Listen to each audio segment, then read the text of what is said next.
What is up guys, my name is the Eagle Swords and today I'm bringing you another Battlefield 3 gameplay commentary. This time I'm going to be going over one of the other close quarters weapons. I'm going to be covering the L86A2 in this one, British gun. As such, it makes me feel very patriotic to say that this gun is pretty amazing. It's a lot of fun to use, but I'll go into that a little bit later on. I'm posting a little bit of gameplay on Firestorm. Haven't done that for a while. Nice three-piece to open the game there. I really haven't posted Firestorm in a long time because, as you know, I have that really weird kind of watermark animation thing at the beginning of every video. Tells you basically stuff that is self-explanatory, what map I'm playing on, and so on. The thing is, you know you haven't posted a gameplay of a map in a long time when there isn't one for Operation Firestorm in my video components stock folder thing. There wasn't one of Firestorm. I had to make one. You know that the map is either new or you haven't posted a gameplay in a long time of that map when that happens. But the gun I want to go over, obviously, as I just mentioned, is the L86.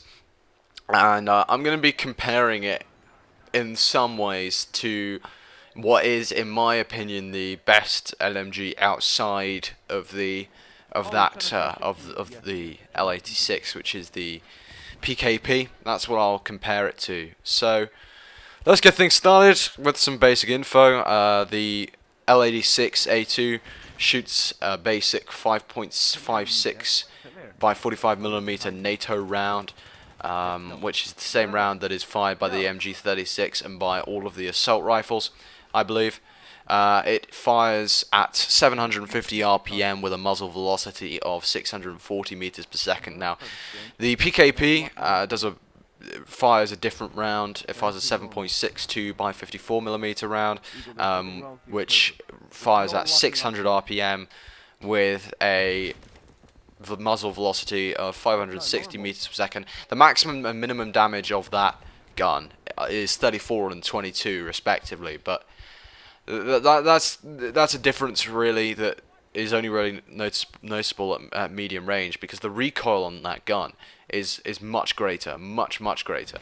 I mean, the recoil on that gun means you can't use it as a running gun weapon in the same way that you can use the L86 as effectively an assault rifle.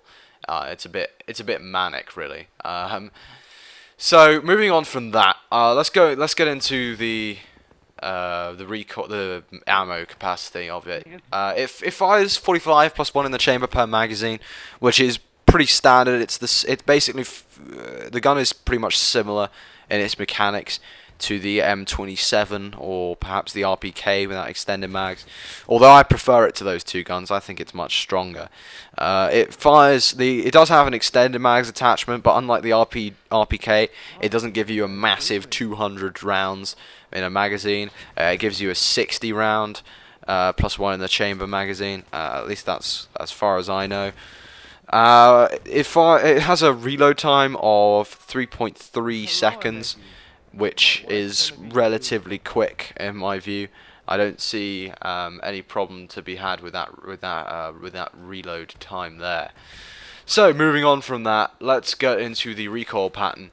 The recoil pattern is not exactly as regular as, say, the LSAT. It recoils 0.15. This is a comparative figure which is based on one of the guns of the system. I'm not entirely sure, but let's compare it with the PKP.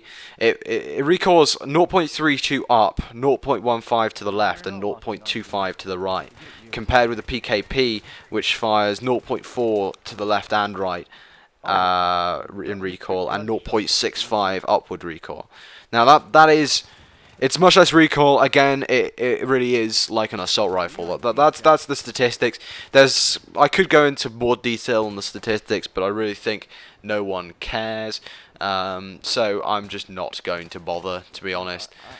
Basically, the L86 as a weapon is something I've really been enjoying, because with my support kit, I don't like the kind of LMGs like the PKP, which more or less require a bipod to be used effectively, because I don't like being stationary. So I like the support class weapons like the M27 and the RPK, and this one now, the L86, because I like being able to run and gun with my support class. That's basically the only way I can play the support class effectively.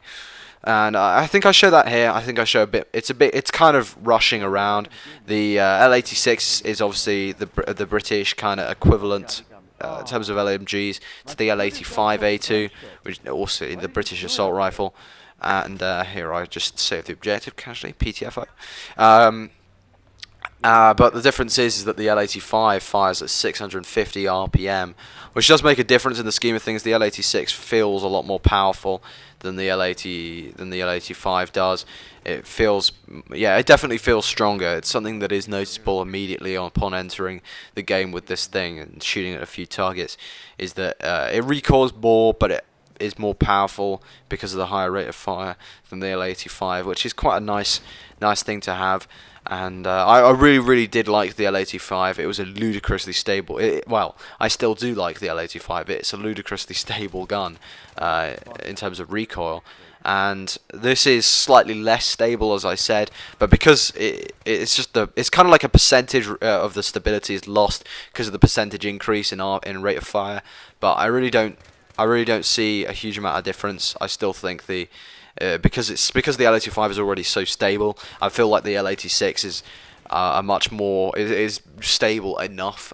To be fair, it is a really stable gun. It is a really nice gun to use, and I really do like the newfound ability with this thing to run and gun with a support class, which for me, because I'm quite an aggressive player, I like to think so anyway, does make it a little bit easier to play. So that's the lowdown on the L86 really. What I'm trying to show you in this gameplay is well, effective use of the support class. At the beginning you saw my C4 treachery. Trying to defend the objectives with C4. It's indirect defense, doesn't get you killed but gets a lot of kills. It is something quite useful. When I'm using the support kit, I seem to make aggressive use of C4 for some reason. I don't know why I bother, and this guy was a shotgun. Hooray. And when I'm using the support class, I never use the claymores or the mortar. I always find myself using the C4 because the C4 is just a much more versatile gadget to have. That is something I do want to advise you guys on, is that use C4, not one of the other ones, because C4 is a much more versatile gadget to have at your hand, because as I've shown here, you can use C4 to clear out areas from above or even from the side if you know how to do it and you're quick. You get out of the line of fire very quickly. The C4 can be used in a lot of different ways, and it can be used to take out vehicles. So right at the end here, I tried to get in the jet to take out the other jet and to get into the objective quickly, because when I died quite a lot trying to take that last objective there on the second base, and then by the time I then died, and by the time I cleared out the spawn, my team had basically taken one objective, and I just moved up in a tank, got killed by the jet, so got in the jet on my return. But that's basically what you're seeing. I did quite a lot in that second base trying to get the objective, but PTFO prevailed and we won in the end, and I thought it was quite good gameplay that I managed to cut down into the sort of commentary time that I would like. So I hope you found this informative, I hope you found it useful. If you did, hit the like button.